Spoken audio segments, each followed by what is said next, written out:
I am so glad you convinced me that the family car should be the Defender 110. It is so beautiful inside.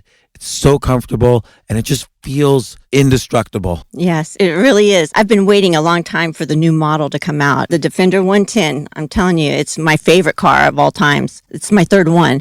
You know, I have stories of going off-road. The guy managed the group. He was like, what are you doing in this beautiful car? I'm like, I'm going off-road. He's like, are you sure? Because you can use one of ours. And then they look like Mad Max cars. I'm like, no, we're going to do this. And he was shocked. Wow. Well, it's great because the Defender has been reimagined for 21st century adventure, and its unparalleled off-road ability, as well as its robust interior, are invaluable whether you're headed towards uncharted territory or just a weekend of exploration. The Defender 110 tackles challenging surroundings with absolute confidence. The SUV conveys strength outside and in, featuring peerless technology like an intuitive driver display and an award-winning infotainment system. That's my favorite part, to keep you connected no matter where the journey takes you. Adventure is unique to everyone, and so is the Defender. Choose from the two-door Defender 90, the four-door Defender 110, or the larger Defender 130 with the ability to seat up to 8 passengers. You'll find uncompromising performance in all three. So pack up and go even further with the Defender 110. Learn more at LandRoverUSA.com/Defender. These days, we're all investors, trying to be smart with our money despite our worst impulses. But at iShares, we believe that deep down inside of every investor is a better investor. One that's just waiting to be let out. Explore iShares ETFs and insights and let your best investor out. Visit iShares.com for more information. This isn't your average business podcast, and he's not your average host. This is the James Altucher Show on the Choose Yourself Network. Today on the James Altucher Show. It turns out all animals, including humans, get stuck in ruts.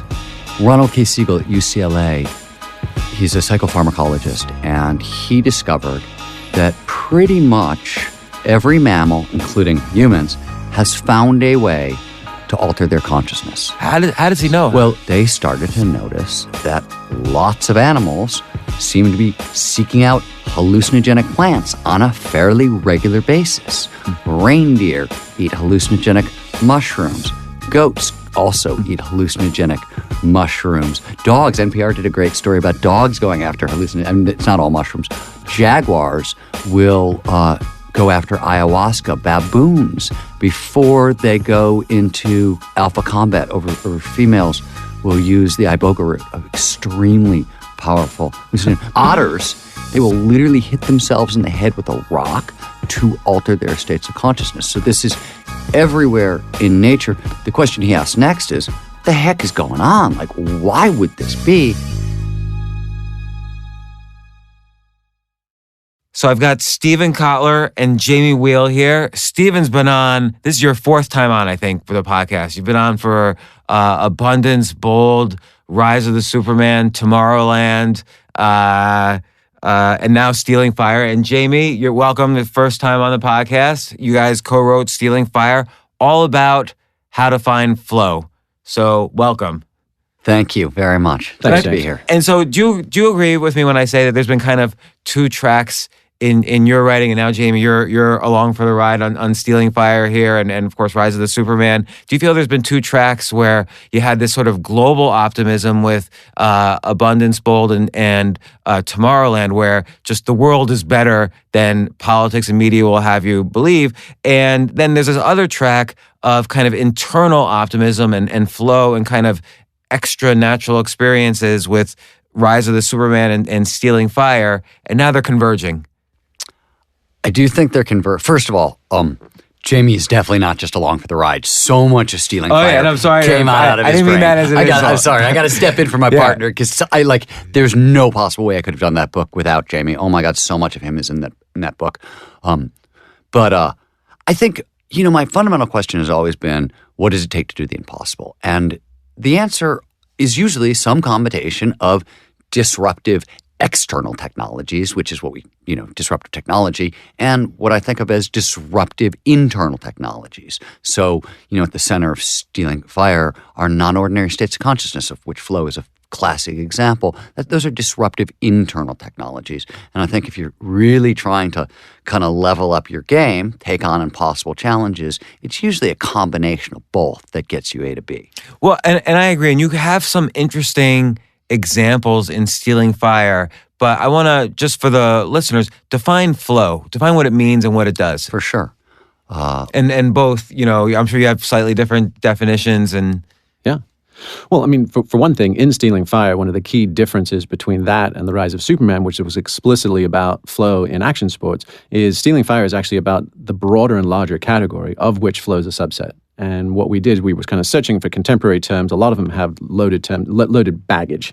So altered states, non-ordinary states, et cetera. So we kind of went all the way back to the ancient Greeks. And we said, what is a term we can use that accurately describes all attempts to shift from waking state everyday consciousness into something different. And we settled on ecstasis, which is the old Greek version of what literally means to step outside yourself. It's the antecedent of our word ecstasy, but it doesn't have the sort of the connotations, right, that things do today. So techniques of ecstasis are the ones that basically take us from 21st century worried well, right? Overthinking things, perpetually stressed, rarely present, and shift us out of those. And there's a very precise neurobiological signature to them. And once you see that, you realize, holy shit, that there's a wide range of otherwise disparate techniques and practices, ranging from meditation and mystical states to flow states specifically, all the way over to psychedelic states and more kind of edgier practices, smart tech, sexuality, you name it.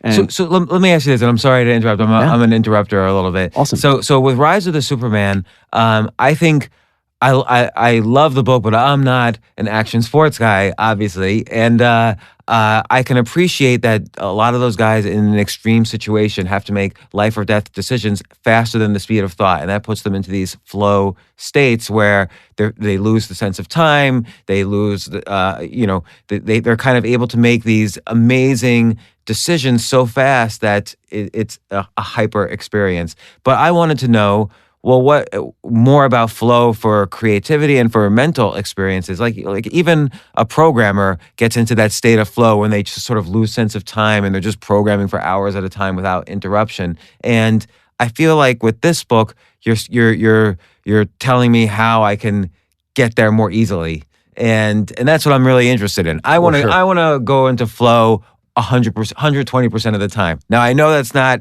you mentioned you don't want to go overload. These are, even neurochemicals could be addictive, but like, what is flow from a neurochemical point of view? Like, what's happening in the body? Who experiences it on a mental side? And what happens? So interestingly, I'll go into the neuro, and we'll unpack it in a second.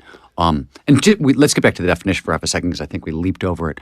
Flow is technically an optimal state of consciousness, right? It's a state of consciousness where we feel our best and we perform our best. And more specifically, so people know what we're talking about if they're not familiar with the term, they may call it being in the zone or runner's high or being unconscious if you play basketball.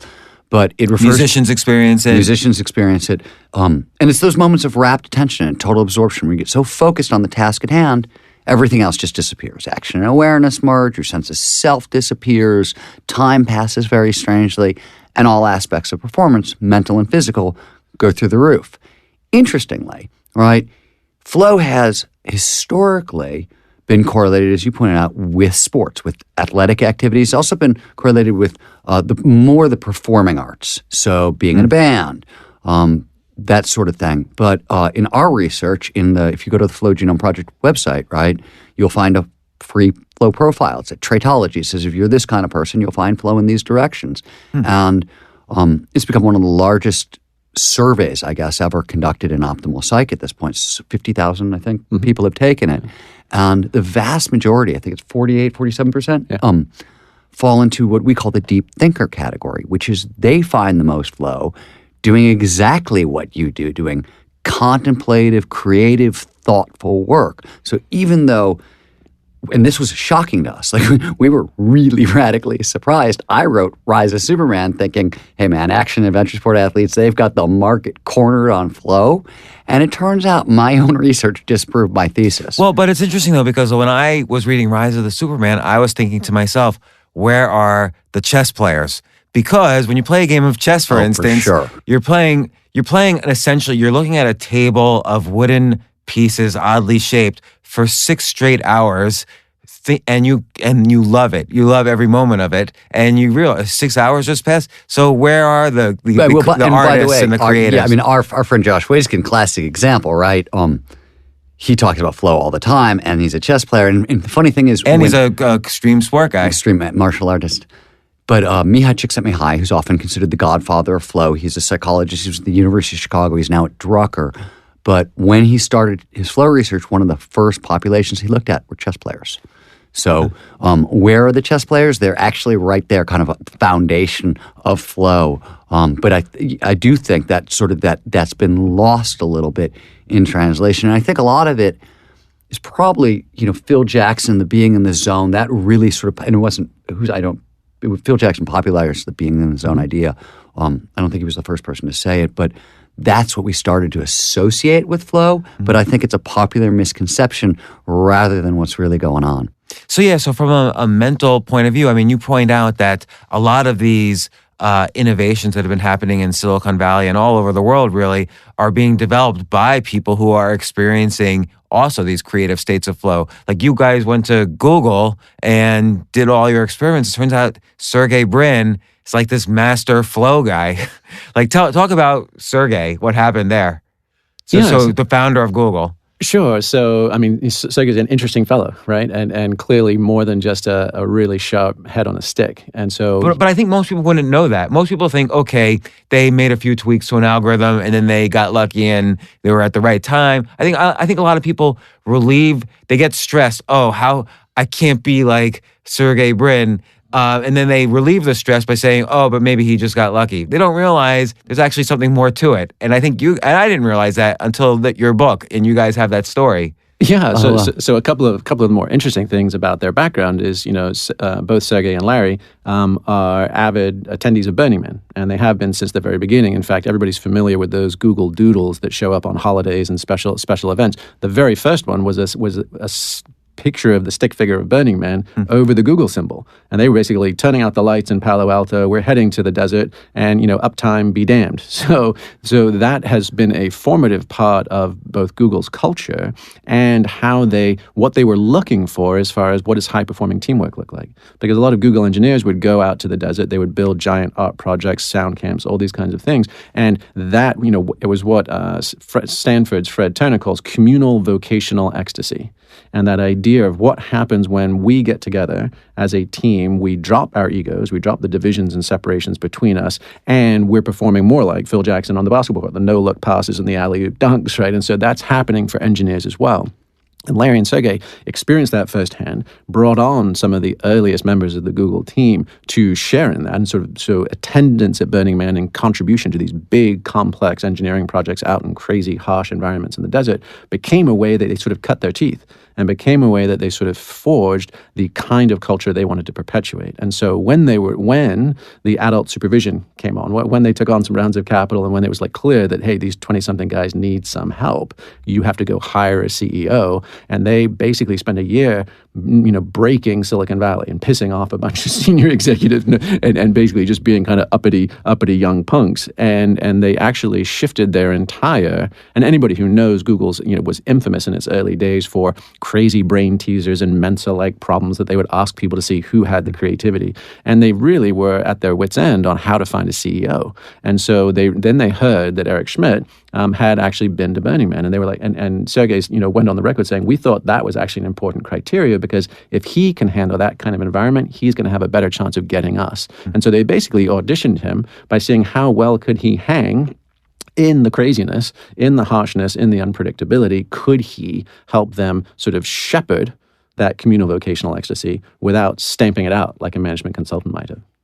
But then you talk about when you guys went to Google to try putting people into states of flow, their employees, and Sergey Brin tried Yeah, so stuff out. So and just to rewind a bit, you said, "Hey, I'm a creative. I read Rise of Superman. I'm not an extreme athlete. So what about us, right?" And what we realize is that even though most of us aren't extreme athletes, we don't risk life or limb to get into these states. Those athletes have nonetheless kind of pioneered some really helpful points, and there's three of them, which is rich environments, meaning they're novel and unpredictable. So I have to pay attention to them. A wave is always breaking or changing. A big Alaskan snowpack is different every day. It's not like a groomer at a resort. So rich environments.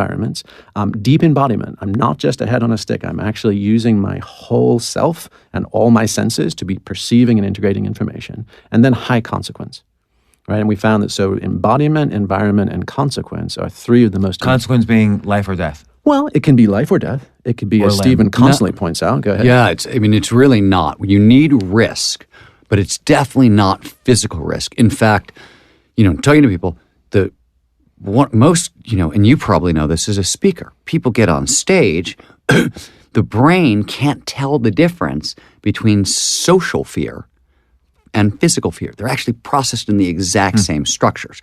And the reason is, it sounds crazy, like why would that be? But if you go back 300-400 years, if you screwed up socially and you got exiled from the tribe, it was a capital crime. You couldn't live on your own, right? You needed the tribe, which is why I think Shakespeare called banishment the worst punishment there is.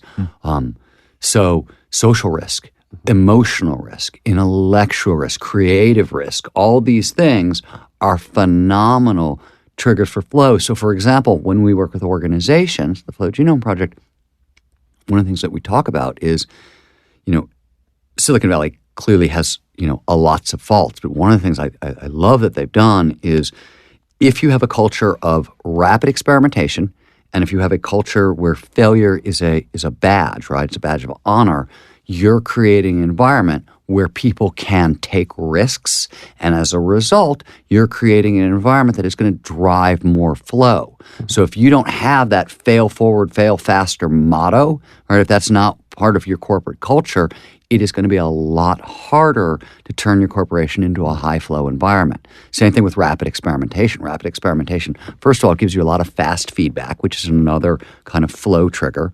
And it has to do with it. When we talk about flow triggers, things that drive us into flow, Jamie mentioned three of them. Under the hood, they may sound like a disparate lot of things, but flow follows focus. It can only show up when all of our attention is focused in the right here, right now, in the present moment. So anything that drives attention into the present moment, and there's a whole bunch of neurobiology underneath it, obviously, but anything that produces that neurobiology and drives attention in the present moment produces flow.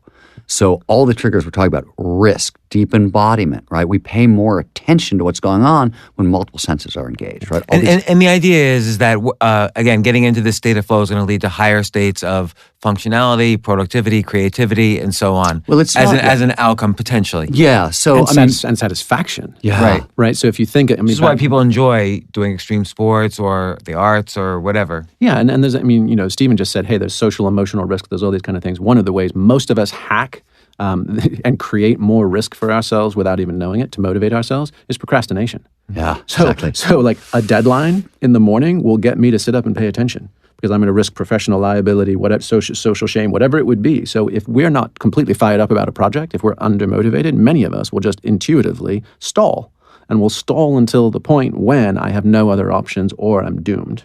And that works. And you also see it with startup CEOs. So they get taken out, the strategic acquisition, they get bought out by a big company. They've got golden handcuffs for 2 or 3 years, and they stand to make another 5, 10, $100 million if they can just tough it out for those 3 years living in a big company. And the number of them that walk away from those golden handcuffs is profound because they say, okay, they might not know it, but they are willing to say, I will leave millions of bucks on the table because I am out of that flow zone. There's not enough consequence. The feedback loops are too slow and low for me to get the very thing that juiced me building the startup in the first place. Well, that's interesting because money then doesn't serve as risky enough. Losing money doesn't serve as risky enough to trigger that state of flow, whereas the fear of banishment, like you said, it was very interesting that the social fear and physical fear are the same thing. So when you take a creative risk, you're risking banishment. When Bob Dylan played an electric guitar for the first time in front of a folk festival, he was risking banishment, and that was a risk that propelled his music.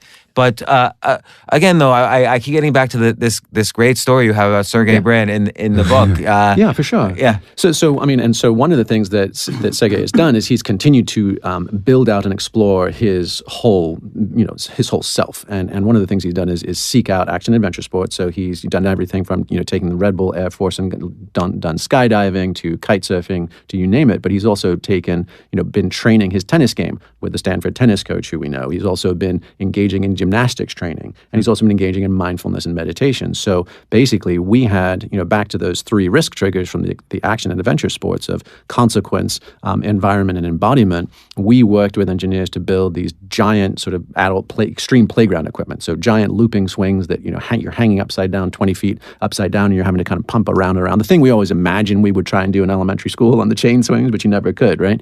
And we hooked that up to biometrics. And in fact, at TED a few years ago, Sergey was using the Muse headband, which is an EEG headband started by Ariel Garten and some other friends of ours. By all means, check it out. In fact, they just debuted at CES last week a new partnership with Smith Glasses, where it's like those Snap glasses, but it's for EEG. So they're doing badass stuff. So what does it mean? I can measure my EEG while wearing the glasses? You can wear just a designer pair of high optic sunglasses with EEG feedback coming out. And then can I, as you've mentioned, it's possible in the book, can I start to then play with how I can manipulate my EEG to get a better state? It's a neurofeedback loop. Does it tell you when you're getting into an EEG that's closer to flow? Yeah, and in fact, so what Muse has done, part of their genius is dumbing down the complexity. So a lot of our sort of high-end partners, research grade, DARPA level folks, they're doing crazy headsets with gels and all this kind of stuff, super accurate, but not very low form factor, low usability. What Muse has done is basically create things that are accessible for everybody, and they're not just giving you raw data. They're saying, hey, here is for calm, here is for focus. They're actually translating into qualities that regular folks would value, and then using those feedback loops through their algorithm, helping steer people into those states in real time. And are people getting trained to get into those states? Yeah, it appears to be one of the more successful in the neuroelectric smart tech space. So there are others. There's stuff that measures heart rate and heart rate variability, galvanic skin responses. There's a lot of other things we can tune into, but I think Muse is actually pioneering that kind of accessible prosumer level. Access to this stuff. So you built these swings, and these swings are like again, I'm imagining the playground swing. You're saying with these swings, I can loop completely around. Which is scary. It was super scary, and we have gyroscopes. Have you guys done it? Yes. You've looped completely around?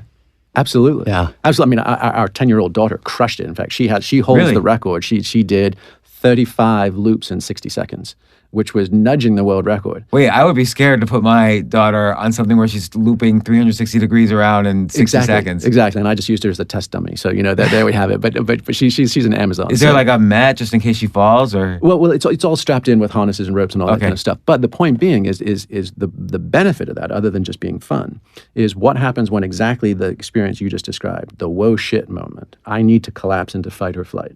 Right, and you mentioned there's 2 points. One is the highest we've ever gone as kids, which I could specifically picture it. Yeah. Like that point where you get like terrified all of a sudden. And they're slacking the chain and you come bouncing down. And And then there's the point where you're vertical, essentially. You're upside down. Yeah, and it's fascinating because you literally can learn more about people putting them on that swing and hooking them up to biometrics than a month of therapy. And we even had like one of the actors who will remain nameless who plays Superman.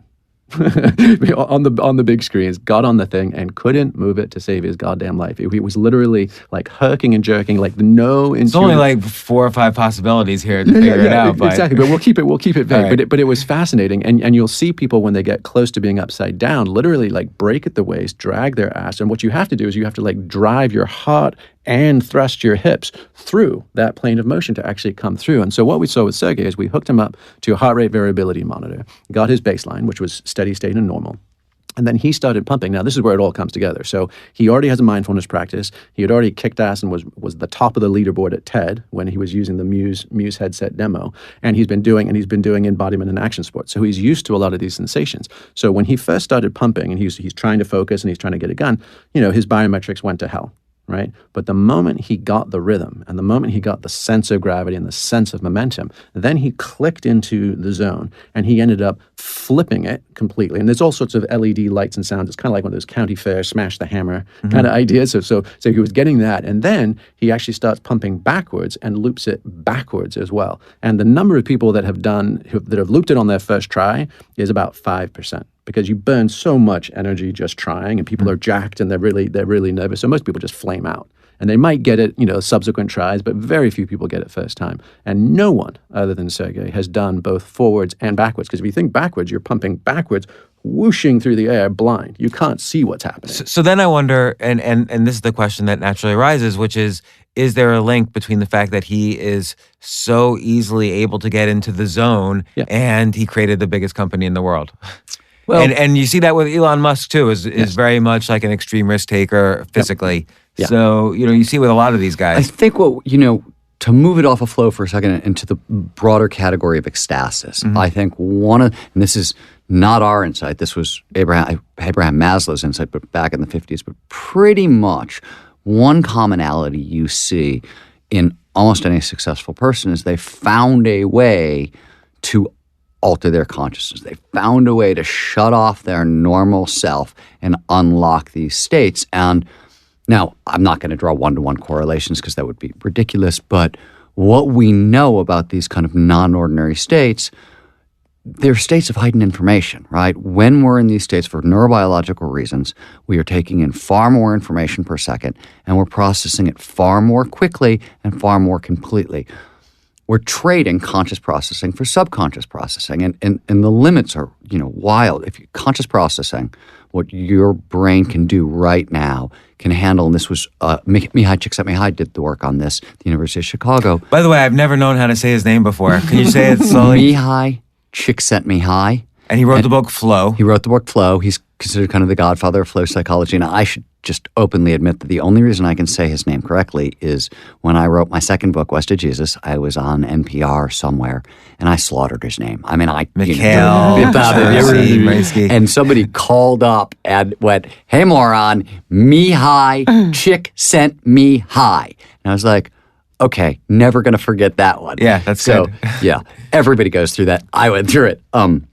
But he figured out that as a general rule, our conscious bandwidth, what the conscious mind can handle is about 120 bits of information a second. Now, what does that mean? What's 120 bits? Okay, so to put it in context, when you are listening to one person talk, so you're listening to me talk, you're using 60 bits. So if Jamie and I both start talking at once, you're maxed out. If you're trying to follow us, right? She could be dancing naked in the window. You're not going to be able to process it. No, I'm switching the 120 bits there. You might be switching. Okay. Fair enough. I understand. Because science. Because science. Evolution.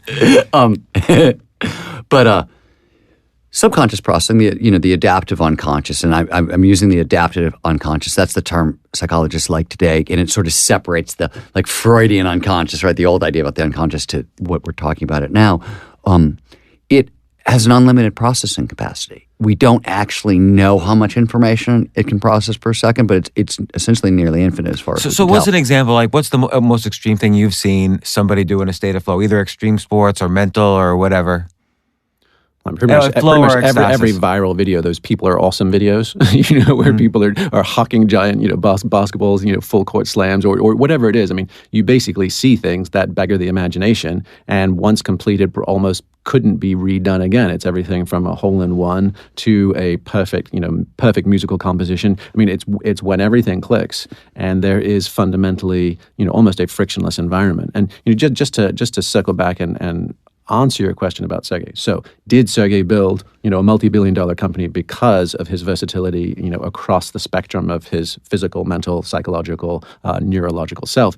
I think you could say he clearly, if you take the counterfactual examples, you've got Reid Hoffman, right, at LinkedIn, bit of a portly fellow, not exactly that same model. And you've got Gandhi, skin and bones, but still very switched on cognitively and psychologically. So it's not necessary. People can cut those corners. But I think it is fair to say that Sergey, in addition to whatever core baseline intellectual, academic, and entrepreneurial skill sets he had, that by developing his physical self, that by creating what researchers call embodied cognition, which is not just a disembodied head on a stick, but it's a full integrated body and brain working together, that his resilience, that his flexibility, and that his creativity are probably heightened because of those steps he has taken. I wonder though, like, again, I wonder if, let's say someone's listening to this and they're thinking, well, I've never done, kite surfing or parachuting or skydive, whatever. I'm sitting in my cubicle or driving to work. I sit in a desk by a computer all day. I want a shortcut so that I can get into one of these creative states of flow. It seems like, again, the idea of risk and full embodiment can still happen without being an extreme sport athlete. Well, fundamentally, if speaking in terms of flow triggers, for example, creativity is a flow trigger, right? And when I say that, what I mean really is the connection of ideas, pattern recognition. When you link two ideas together, that releases the neurochemical dopamine. So you've done a crossword puzzle, you've got an answer right, you get that little rush of pleasure. That's dopamine. One of the things dopamine does is it drives focus. So when you're connecting ideas together and it's sort of driving focus, and I'll give you a really classic example of this that happens to anybody who reads. If you're reading a book and suddenly something really strikes you, right, that you read a sentence and you're like, oh my God, and it links to another idea, and suddenly your thoughts are spiraling. One neat idea is leading to the next neat idea is leading to the next neat idea. That kind of creative cycle, that's a low-grade flow state. That's what you're looking at. So creativity at a fundamental neurobiologic level, besides, the fact that flow heightens it, right? Like, and there's metrics on how much flow enhances our creative problem-solving abilities and our high-speed decision-making abilities and things along those lines. Creativity itself is a flow trigger. So, highly creative workplaces. Creativity with risk, I want to add. Because it seems like there has to be an element of I risk banishment. Yes. Well, The social fear. Depending on how you define creativity, right? And there are various definitions. But creativity usually is defined as the creation of, not just thinking up the novel idea, but bringing it into the world, right? Yes. They talk about it as novelty coupled with usefulness. Now, that may be not the best definition of creativity, and we could go back and forth on that, but bringing it into the world obviously creates some risk. And one of the things, if you want to train people to be more creative, people don't talk about this at all, you actually need to train people to take more risks. Risk is something you have to practice at, right? You have to, practicing could be, microscopic. If you're the shy guy, right, just, start by walking up to like one pretty woman a week and asking them what time it is. And next week, it's 2 people you ask that question, right? And you slowly build up your aptitude for taking these risks. It will filter into creativity. You were asking for like, what does guy in cubicle do? That's, simple things. And super simply for like the person Monday morning, kind of how do I get this without having to jump out of a plane? I think probably the simplest, most portable. They're almost going to be underwhelming because they're so obvious. But fundamentally, respiration, paying attention to our breathing is one of the simplest, cheapest, most potent ways to shift consciousness. And you can do it from, hey, I'm nervous, therefore my breathing has become really shallow and it's up in my chest and I've got really crummy air exchange. And basically the bottom third of my lungs is just pooled carbon dioxide. So my brain is getting signal, hey, not quite all right here, right? Need to panic further. So and it becomes a vicious circle. So just deep, regular breathing in a period of challenge or stress, massive and transformational. You can then, the SEAL teams that we've spent some time with, practice box breathing, where they literally, because they spend time underwater, they spend time in tense environments, they use it to basically say, how long can I hold my breath with fully exhaled, which is actually much harder to do than with a lung full of air. And they practice overriding the fight or flight panic response. Because basically when we have a panic response, like I've got to take a breath, when our brain is telling us that, we're only about halfway there. We've got twice as much capacity as we think we do. So what those guys do to train their fight or flight response is to practice, basically, can I hold my inhale for 5 seconds, hold for 5 seconds, exhale for 5 seconds, hold for 5 seconds, and they extend that up to 15 seconds, 20 seconds on the side of the box. And what that does is it primes them to realize, oh, I can override my primitive fight or flight responses. It's not like sword swallowers, right? I override my gag reflex right, which is my primitive response, to do something impossible. And that's what those guys are doing too. So respiration is massive and powerful. And then Stan Groff at Johns Hopkins, he was one of the original LSD researchers. After LSD was rendered Schedule I substance, he then moved into breathing, what he called holotropic breathing, which is just basically breathe deeply and rapidly for a period of hours. And wild and crazy shit happens. Mm-hmm. So you can say at the basic level, just breathe fully when you're stressed, and that's a good thing. In the middling level, you can say, like the SEALs do, practice overriding your panic response and become more comfortable in that space. And part of that is noticing your panic response. Many people don't notice when they're panicking. Absolutely. And of course, it all goes downhill from there. I end up with less oxygen. I end up, therefore, my brain is more freaked, and I end up in a death spiral versus that. And then all the way to like Stan Groff's work, where you can shoot the moon. You can have as visionary, non-ordinary states just by modulating your breathing as through any external substance.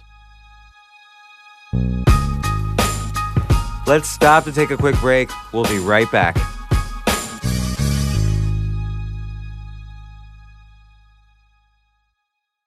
Oh my gosh, I love these clothes. Mizzen and Main, that's Mizzen and Main. It really is the most comfortable work clothes. Travel clothes. I had to travel this whole week. I'm traveling for a week and a half, and I just took Mizzen and Main clothes with me. Close out 2023 in style with comfortable, breathable, packable, and machine washable pieces from Mizzen and Main. As you wrap up your year-end goals, enjoy a Mizzen and Main dress shirt that you can wear confidently. I like that they've very, very just nice, solid colors. I don't really like to get all fancy in patterns and everything, although they do have some pattern shirts, but very comfortable clothes, stretchable pants. It's just super comfortable, but they look professional, and you can wear them casually or professionally. I like some of their flannel shirts or untuck shirts. I love untuck. I never tuck in. So again, whether you're shopping for a special someone or giving yourself the gift you really want, I just buy myself gifts. Mizzen and Main is the perfect gift for any guy who works, travels, and cares about looking and feeling great. As you could tell by my many photos across the internet, I care about looking fantastic. I'm practically a model. And let's be honest, every guy loves to look great. So again, shop now at mizzenandmain.com and save 20% when you spend $130 or more using promo code James. That's promo code James at Mizzen and Main, Mizzen and Main.com.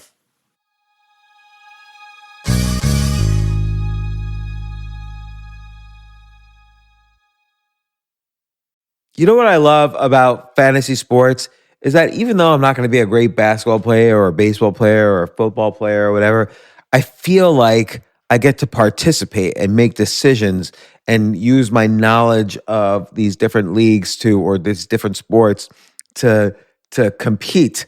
So it's like I can pick my team or I can pick my favorite players, and I could use my knowledge to make predictions and maybe even make money.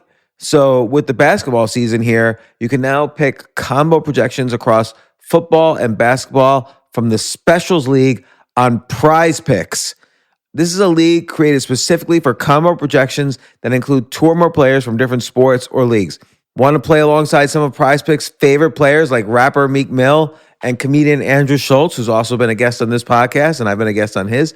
You can now find community plays under the promos tab of the app to view entries for some of the biggest names in the Prize Picks community each week. Look, Prize Picks even offers a reboot policy so that your entries stay in play even if one of your players gets injured. For football and basketball games, if you have a player who exits the game in the first half and does not return in the second, that player is rebooted. Prize Picks is the only daily fantasy sports platform with an injury insurance policy. What? So, I love playing it. I love anywhere where I can use analytical ability with my interests to demonstrate some skill and maybe make some money. And I like the game-like aspect. I do wish they had chess as a category on prizepicks.com, but I'll settle for what they've got. Maybe I should make my own fantasy chess league. But in any case, I love Prize Picks. Go to prizepicks.com/James. Use code James for a first deposit match up to $100. That's the easiest $100 you're ever going to make. So that's prizepicks.com/James and use code JAMES. Daily fantasy sports made easy.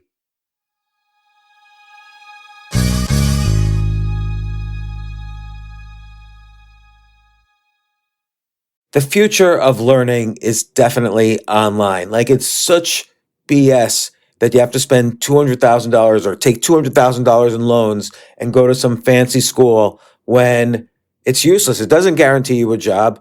Most employers, including me, do not care about degrees or grades or anything like that. We want to care that you love what you're doing, that you know what you're doing, in some cases that you have experience or that you're willing to learn.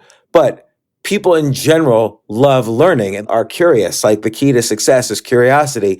And I think masterclass.com is the perfect model for online learning. I'm really happy they're sponsoring this episode.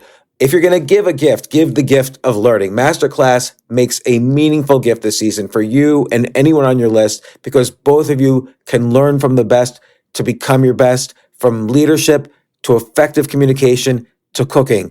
Let me tell you some of the classes I've taken. I've taken comedy from Steve Martin. I mean, can you believe I can take a class from Steve Martin on comedy, or Judd Apatow, my favorite comedy director? I could take an actual class from him on writing. Wolfgang Puck on cooking. Dan Brown on writing, or Judy Bloom, who's been on this podcast, on writing. By the way, Wolfgang Puck also has been on this podcast. It's such a pleasure. I try to take classes all the time from masterclass.com. And whether you're watching Masterclass on TV or listening in audio mode in the app or on their site, the quality speaks for itself. It's like these Masterclass instructors are your own personal mentors that are going to help you reach the next level. How much would it cost to take one-on-one classes on comedy from Steve Martin or on chess from Gary Kasparov? You just wouldn't be able to do it. But it would cost hundreds of thousands of dollars. With a Masterclass annual membership, it's $10 a month. Memberships start at $120 a year for unlimited access to one-on-one classes with all 180 plus Masterclass instructors. So it's not just $120 for one instructor. You get all 180 plus Masterclass instructors. Boost your confidence and find practical takeaways you can apply to your life and at work. And if you own a business or are a team leader, use Masterclass to empower and create future-ready employees and leaders. That's the real education in today's world. So this holiday season, you can give one annual membership and get one free at masterclass.com/JAS. JAS, of course, stands for the James Altucher Show. So right now you can get two memberships for the price of one at masterclass.com/JAS. Masterclass.com/JAS. Offer terms apply.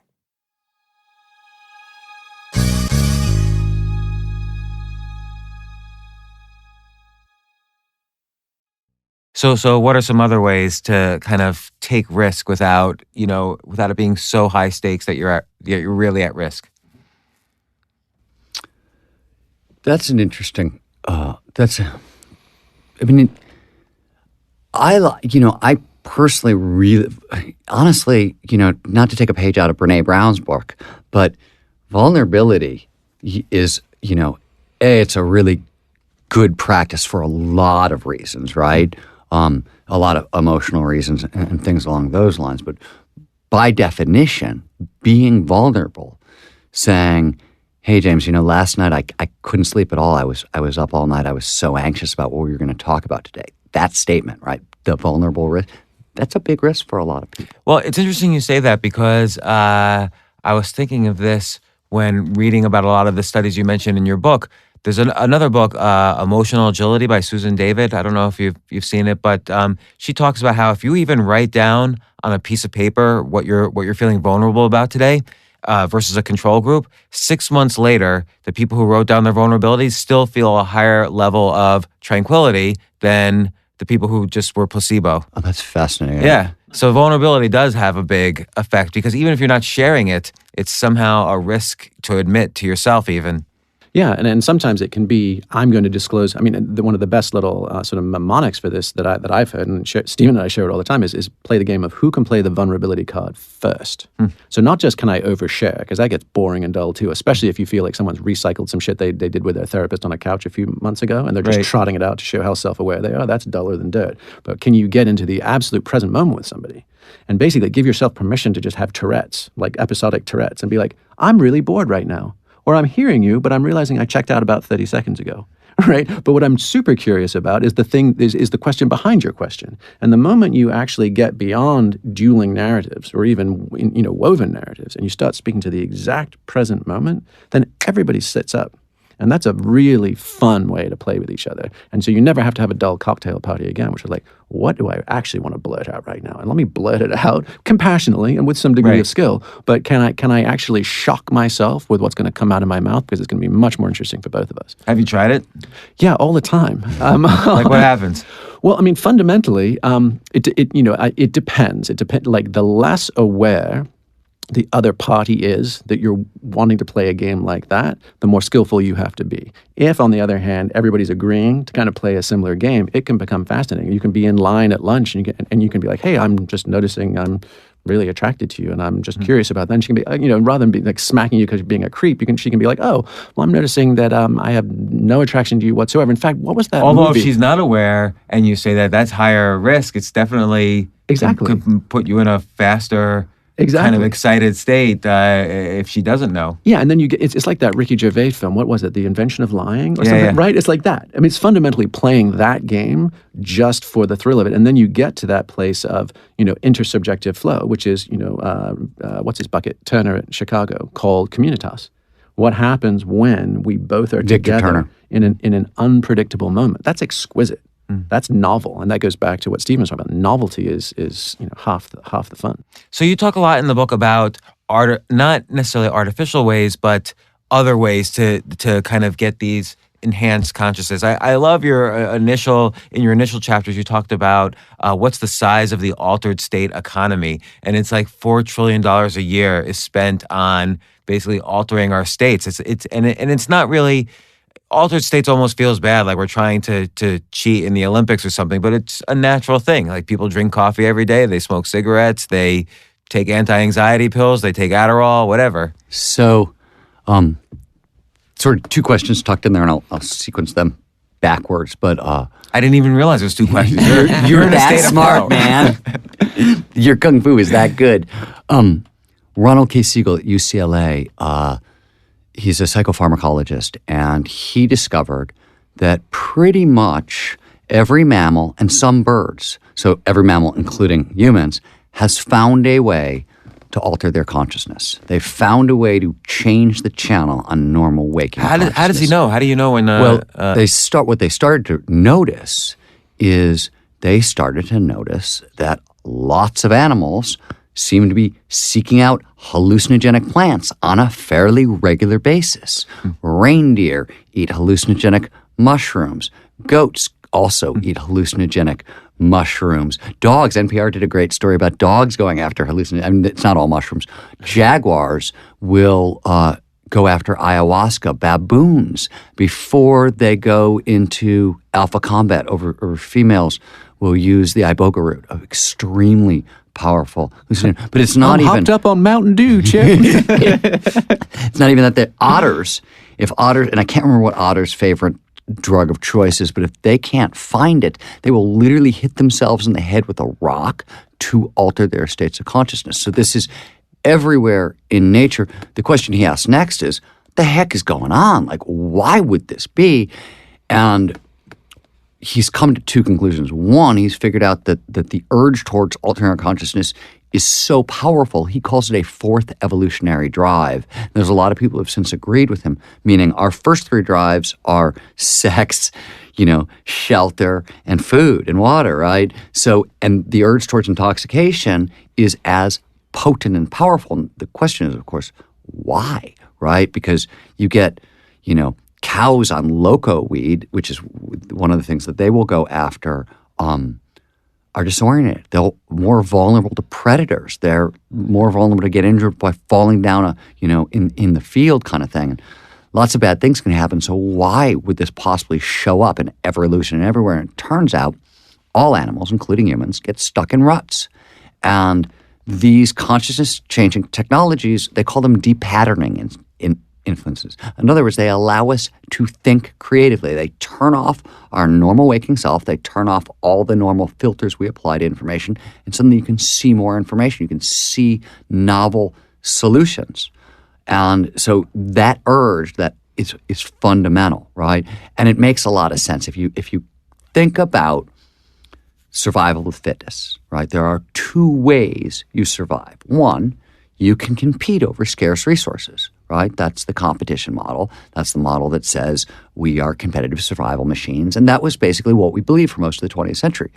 But it turns out we're actually also cooperative innovation engines. And that's the other way to create more resources, right? That's the idea in abundance where Peter and I say that technology is a resource liberating mechanism. It makes more resources, right? That's the other way to do it. So you can solve this problem of resource scarcity in two different ways.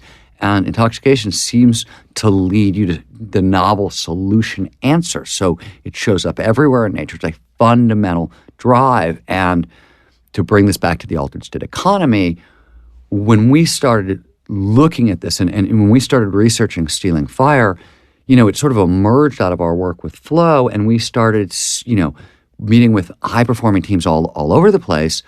And while there was a deep interest in Flow, they were also deploying all kinds of state-changing technologies beyond Flow, whether it was mindfulness practices or kind of some of the neurotech brain hacking practices, or everybody was going to silent meditation retreats together, or tantric sex workshops, or stacking nootropics, or like Provigil and modafinil and Adderall, and just basically off prescription stuff. Right. Yeah. Right. Microdosing. Or microdosing with psychedelics. We kept bumping into teams of, let's just say, very prominent teams of engineers at very prominent companies who were telling us, oh yeah, this flow stuff is great, but we're microdosing on a regular basis. Well, you mentioned how many billionaires are microdosing.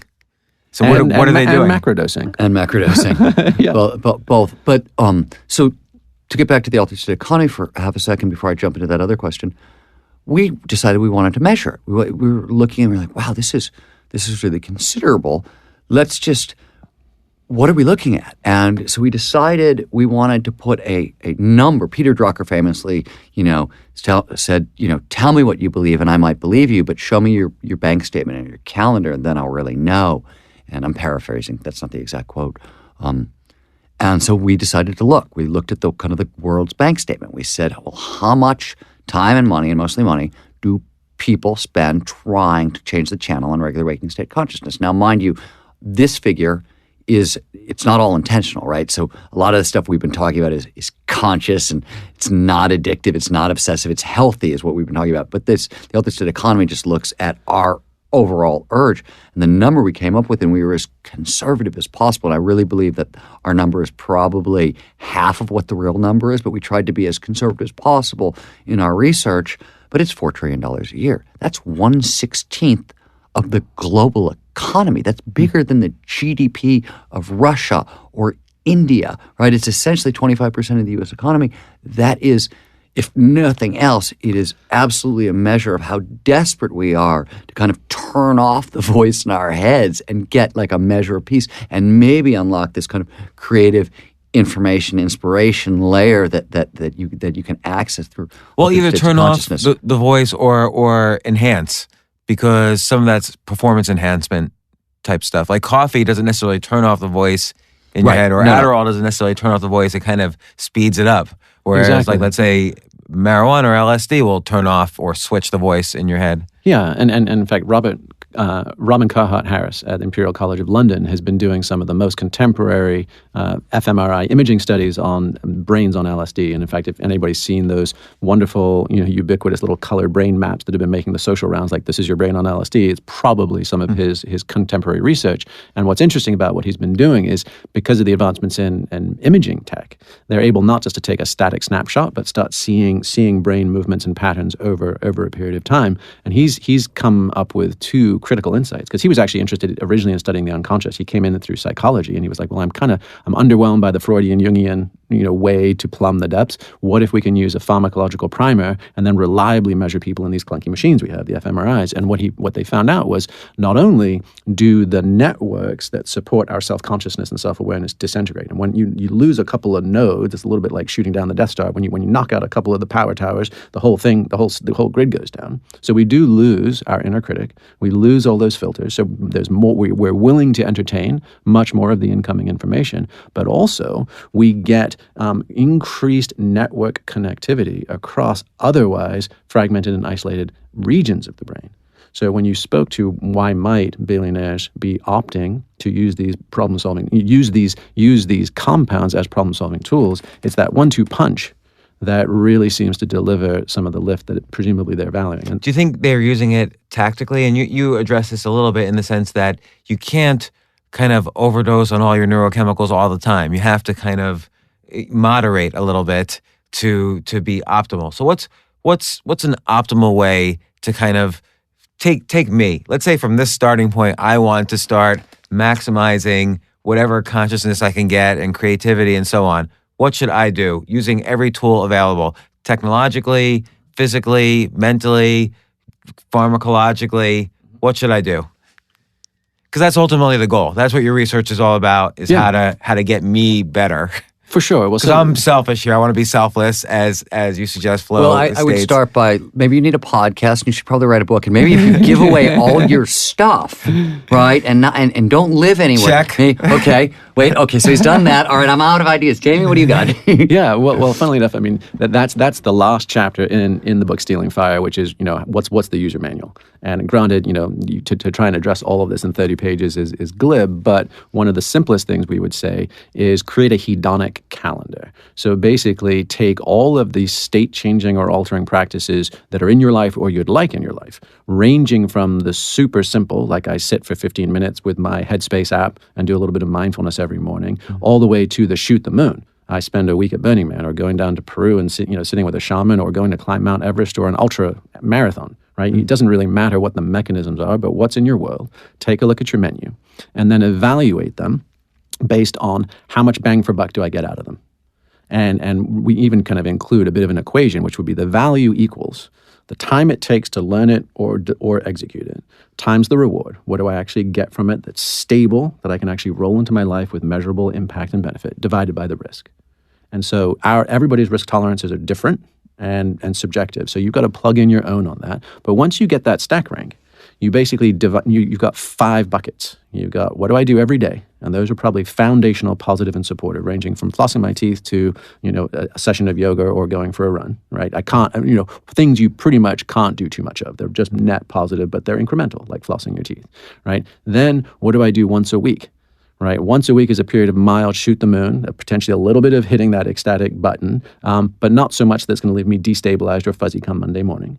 What do I do on a once a month basis? Same drill as the Saturday or Sunday. The sort of Sabbat, right? Like that notion of like what do I do to connect with highest sense of purpose weekly?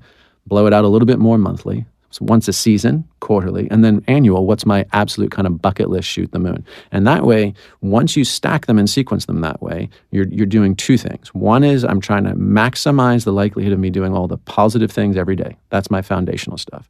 Everything from once a week to once a year are probably the good things, the fun things that I actually probably want to put some buffers in. I want to prevent myself from doing them too much. Why? Well, because then you just get a little addled and cross-eyed. Mm-hmm. Right, and if you keep going back to the wishing well without enough time and discipline to integrate, then you end up veering off the path. And so, what's the outcome? What's the goal?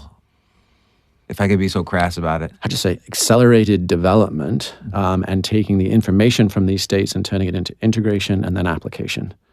So fundamentally, I mean, Steven, you've talked about Csikszentmihalyi's research, right? I mean, the people that spend more time in these states generally report higher overall life satisfaction. And that's not happiness and contentment. That's greater resilience and capacity to repeatedly do hard things and power through them to actually sort of earn my stripes versus just trying to get to my happy place. It's interesting how much of this is related not just to happiness, but risk. And risk keeps coming up. That risk is always a component of this.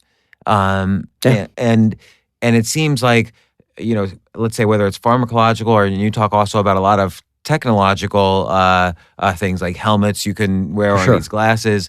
It's all about kind of turning off that inner critic that is basically the inner critic is is what says, oh, you're taking too much risk. So a lot of it is about kind of training yourself to move past that risk in one way or other. I think across the boards in high performance, there are a couple of non-negotiables. There's a handful of non-negotiables. And I think a lot of the high-performance experts don't often like to say it out loud, because you say these things out loud, they're in the business of selling things, and you're suddenly excluding chunks of your audience. So they don't get spoken that much. Say it. If you're not training risk,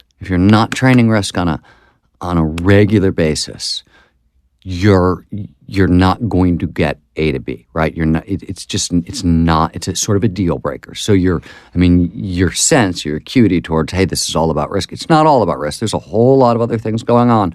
But I do believe that one of the fundamentals in high performance is you have to be training risk. And risk could be context specific, though. Like, let's say golf. High performance golf players. They're not taking life or death risks. They're swinging. The whatever it's called, the stick. One of the things that the stick. Want to buy a noun? One of the things that emerged out of our flow research and was that, and this was originally a calculation. I believe it was again Csikszentmihalyi and a Google mathematician who did the first round on this, and we've tested it. But so one of the bigger triggers of flow, sort of called the golden rule of flow, is known as the challenge skills balance. It says, I find the most flow when the challenge of the task at hand slightly exceeds my skill set, right?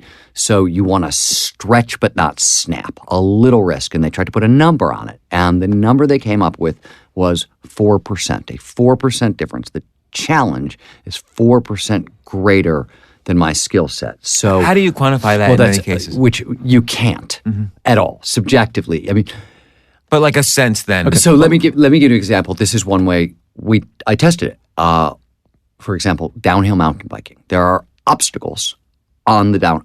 Go down. They're fixed obstacles, and so we did it with jump height.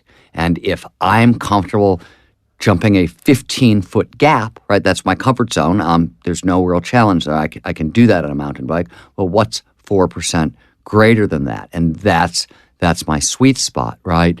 And so the most important thing is, and what's interesting, I should point this out, like for people who are a little more timid, 4% is clearly, it's outside your comfort zone. You are stretched beyond your comfort zone. You're going to be taking some risk.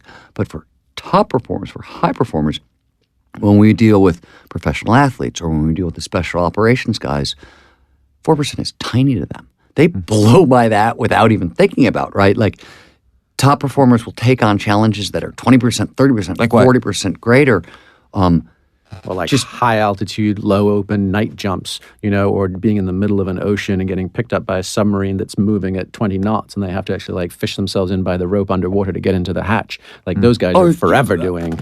By the way, let's just put it kicks. And let's just put it in a sort of a business context, right? Instead of doing a project that is like a slight stretch for you, where you're going to be people who are real top performers will take on massive challenges. Oh, I'm running 4 companies. Let me start a 5th, right? These huge challenges. And a lot of that with serial entrepreneurship is about chasing these states. Jamie pointed out earlier that, the risk in entrepreneurship, a lot of what you see in startups is they're very high flow environments. There's a lot of risk. There's a lot of novelty, complexity, and unpredictability. They're actually much more embodied. If you think about a startup, everybody's sort of doing everything and running all over the place and doing whatever. You're not just a head on a stick doing your one little job. So, once that startup starts becoming successful and stable, right, you'll see serial entrepreneurs immediately need to start another gigantic company. And maybe, they're doing it to chase a state, and a much smaller risk would be effective. What happens is, and this is specifically with flow, too much anxiety produces a neurochemical called norepinephrine. Norepinephrine is a focus chemical at low levels. It's really beneficial and it's pleasurable. At higher levels, it's anxiety. It's really uncomfortable. Anxiety actually blocks flow. So you're locking So at low yourself. levels, is it motivating or At low levels, it's very motivating, very enjoyable. I mean, if you talk about Helen Fisher has done phenomenal work on what are the chemical cocktails underpinning romantic love. And Kinsey Institute and Match.com's kind of overseeing academics. That's interesting. yeah. And she's found that, and there's exceptions and more going on, but it's primarily norepinephrine and dopamine. That's what we call romantic love, which is interesting. So no, norepinephrine it's neither good nor bad. In fact, and this is Simon Sinek has talked about this, anxiety and excitement are literally biologically or biochemically, they're the same signature. It's the same thing is going on. The only thing that's different is the frame you build around it. How you interpret the sensation is really the only difference between those two feelings. Now, once you interpret the sensation, if you're like, oh, I'm feeling anxiety, right? And you start getting more and more and more norepinephrine because you're suddenly feeling anxiety and tends to cycle, then it's a negative. Then you really are. But it will lock you out of more flow. Yeah. So, but it sounds like, though, let's say you sense you're feeling anxiety. How can, and knowing now that this is the same thing as, romantic love or motivation or whatever, how can I kind of change honest my to God, mindset? You can literally just talk to yourself. Say, what I do is when I'm feeling that sensation, is I remind myself, I'm like, dude, anxiety, excitement, they're the exact same cocktail. You could interpret this whatever way you want. And for me, this personally, my own hack, what I find is 90% of the time, there are certain times when the danger is real, right? And I want to be anxious, right? But most of the time, my anxiety, or what I'm calling anxiety, is I don't have enough information to know, right? Like, I'm nervous about something because I've interpreted a single data point, and actually to make up my mind, right, I need to slow down, gather a whole lot more data, and until I do that, I might as well be excited about it because it's going to be the same signal. And it's a lot easier, I find, for me, to gather more data when I'm excited. Yeah. They could just and a couple of super easy ones on the physiological level. If you find yourself in nervousness, you said, hey, 4%, that seems like an incredibly squishy number. How will we know? Well, one of the ways you can know is I find myself experiencing what I might label nervousness. I notice my heart rate. I might feel a little dry in my mouth or a little sweaty, or I might have the butterflies in my stomach. So you can check our physiology. And then once you notice that, you can do two things to shift it from an anxiety state into a highly focused state, which is the first one is back to respiration.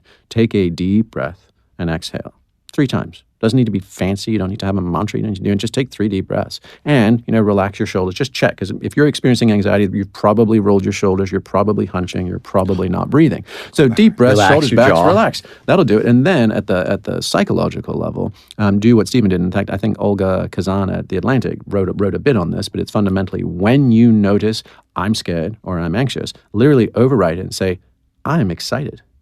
I'm excited for this speech. I'm excited to step up on this stage and not know exactly what I'm going to say. I'm excited to have this thought that this might be going out to tens of thousands of people, right? So just literally a little bit of kind of cognitive behavioral therapy. Just flip the switch from this physiological sensation feeds anxiety and a neurotic loop to this is priming now to me being alert and ready. And so every extreme athlete, that's another lesson we get from them. If you ever look at alpine ski racers, right, when they're coming out of the gates and there's the countdown, boop, boop, boop, and they always slam their mitts together, right, and bang their poles, and then they push off, right? Michael Phelps famously, he would stand up on the blocks and he does those giant wing slaps on his back with his arms, right? They literally, Tony Robbins does all of his power posing and kind of stuff before he jumps on stage. There are ways just to prime and signal ourselves. That's so interesting. Make the most of it, not to try and get rid of it. I mean, this might seem like a spurious comparison, but the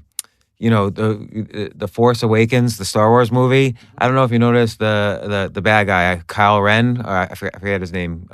He hit himself repeatedly before going into a lightsaber battle. Yeah. So I wonder if I wonder if Disney was kind of drawing from this type of studies. Football players that slam their heads together, right? Boxers that literally hit themselves in the face a few times to wake up. What they're doing is they're taking anxiety and they're rewiring it into I'm primed, alert, and ready. Well, let me personal example. I'm a skier, and I noticed when I am excited and I'm approaching something difficult and I'm excited, I will shake out, as I'm moving, I will sort of shake out all my limbs and wiggle my hips. It just happens automatically, and it's putting me into my body. And I do it when I'm excited and psyched. I don't do it when I'm scared and coming up on something that scares me. I do it when I'm excited. And I noticed that. It's like, oh, I do this automatically. So now, before I walk on stage to deliver a speech, before I walk into the important, that's my trigger. That pulls me into my body. I just mimic. That's what I do. It probably looks ridiculous backstage. Who's the guy wiggling his ass, right? But that's what I do because it pulls me directly into my body and lets me reframe anxiety as excitement. So it's interesting. So again, it's like these are natural ways to kind of combat risks or increase tolerance for risk in areas you're already a context expert in. And then combined with, there are some artificial ways, like let's say a cup of coffee or more extreme versions of altered state, drugs or whatever you could take. And then there's these, you talk about these, transcranial, helmets and so on. There's technologies now that are developing to kind of help to trigger this flow state. Where do you see as the ultimate outcome of this? Are we going to all walk around as essentially supermen, as you suggest in your last book? Is that the outcome that's going to happen? Are we already getting there? Yeah, to me, I think my hunch is it's a little bit like Dorothy and the Wizard of Oz. We're going to have these wild-ass adventures, going to, access all sorts of terrain that is phenomenal and almost fantastical, and on the other hand, be right back at home seeing it for the first time. Because like virtual reality, and you even mentioned in our last podcast, virtual reality, it fires off all these neurochemicals, and your brain thinks that's what's happening. So you can trigger these with actually lower risk, but still your brain thinks it's taking the risk. Yeah. Well, think about video games. Video games are a phenomenal flow trigger, right? We don't even have to go into VR. There's a long, history of literature surrounding video games as a flow trigger, and they build. It's a known industry standard essentially, even though it's not quite measurable yet. That the more flow a game produces, the more it's going to sell, and they will use that challenge skill sweet spot, the golden rule of flow. That exact 4% scale, they will use that to built into games. So games are built along a challenge pyramid, right? It starts out easier, gets a little harder, a little harder, a little harder. They're kicking it up 4% at a time, 4% at a time, 4% at a time. Drives engagement, drives flow, and it also turns out drives sales, right? So and this is, in Stealing Fire, one of the things we talk about is the commercialization dangers that surround these non-ordinary states of consciousness, because they absolutely feel amazingly good, but they can also be used to sell us stuff that maybe we don't need. And there's a long history of that. Like what's another example? Of commercial, besides video games? The entire field of neuromarketing. So, in fact, Kevin Kelly wrote something in Wired last year on Oculus and Magic Leap, so the kind of two darlings of the moment in that space. And he was basically saying, look, if we're a little concerned about our smartphones being sort of surveillance, and all that recent stuff with like the Amazon Alexa and Alexa, listening to every word in the house and all that kind of stuff and being subpoenaed in court cases and all that kind of thing. So these concerns of our digital society and our privacy.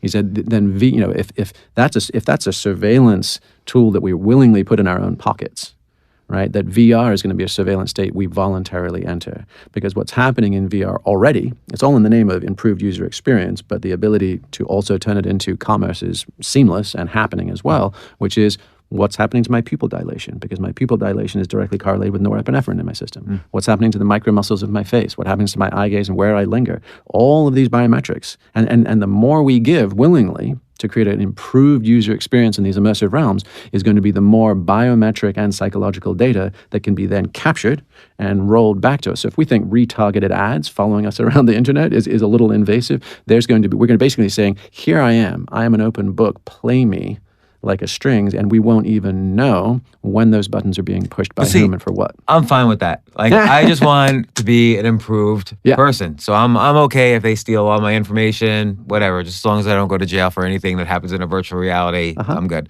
But you mentioned in the book, though, almost even the promise of transformation is enough to get people to say, I guess it triggers some dopamine, like in the way, like, oh, there's the mushroom that I want to eat. Like, even the promise of transformation will get you to buy something. Yeah, we jokingly sort of call that Maslow's pyramid scheme. The idea of what happens when the yearning for self-transcendence can be co-opted by otherwise cynical transactional commerce. And that is absolutely there. So we would just advocate if there's nothing else that comes out of reading Stealing Fire, it would be a plug for cognitive literacy. understand how our bodies and brains interact, understand the mechanisms of action, the neurobiology, and understand who else is trying to rent space with or without our own permission in our own heads.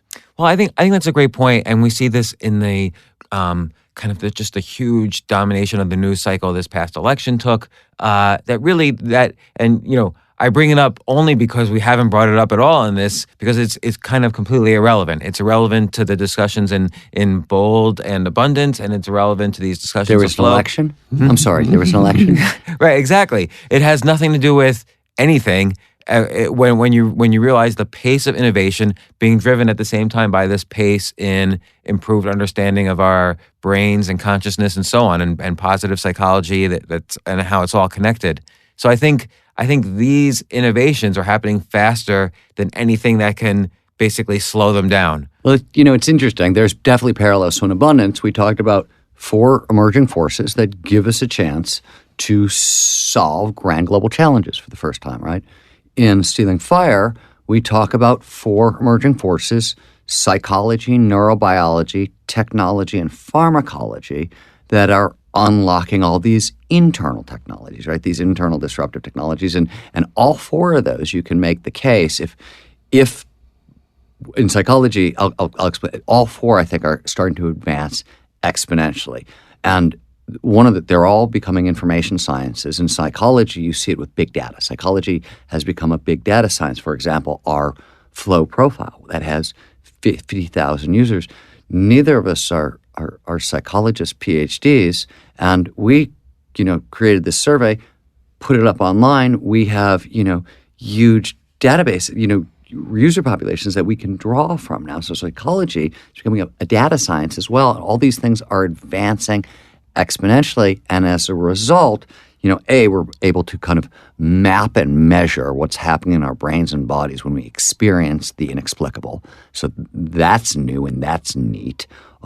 These technologies are also bringing this stuff to scale. They're bringing it to the masses for the first time, and that's really, really incredible. And it's our argument is, good or bad, it's accelerating our development. And let me kind of put that in kind of crazier terms. So just to talk about flow, McKinsey, the business consultancy, did a 10-year study, and they found that top executives report being 5 times more productive in flow. So 5 times more productive is 500% more productive. How do they know they're in flow?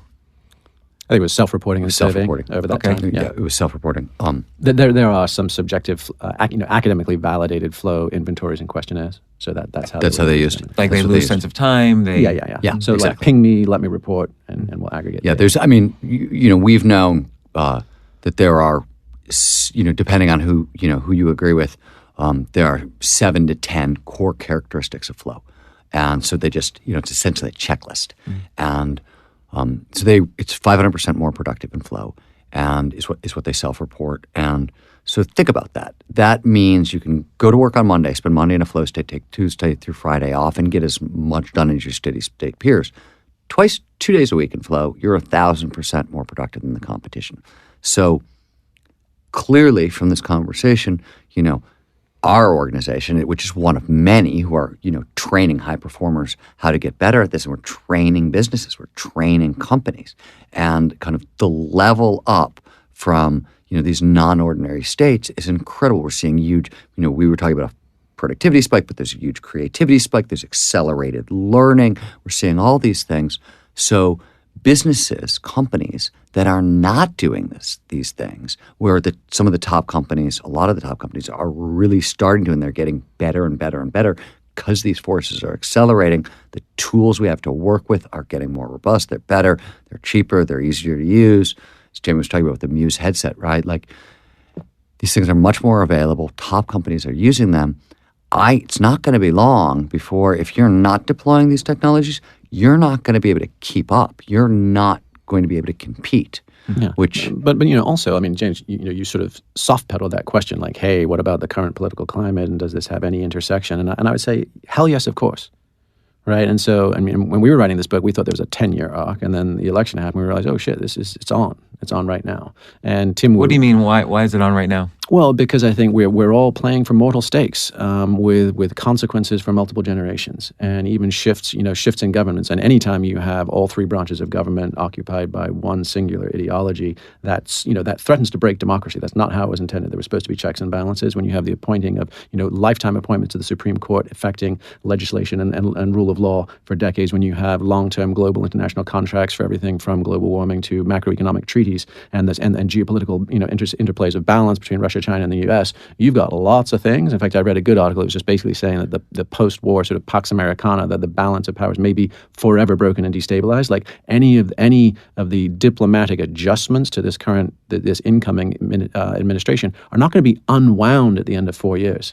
We are going to be forging a new normal. And so Tim Wu at Columbia, right, he was the coiner of the term net neutrality back in the day, and back in 2003, whenever that was, he wrote a great book called The Master Switch a few years ago, which was basically arguing that any information technology, right, from the telegraph to the radio to TV to the internet, and what we would say is ecstasis, the ability to shift these states and to access non-ordinary states more or less at will, because of the four forces that Stephen was just talking about, is also an information technology. It's just the most virtual one we've seen yet.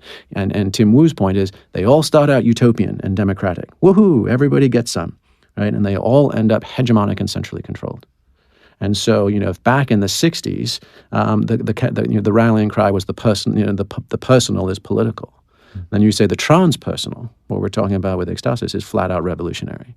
And so the ability for people to have non-ordinary states and access the information richness and clarity that they often offer is creating what we would term as sort of agnostic Gnosticism.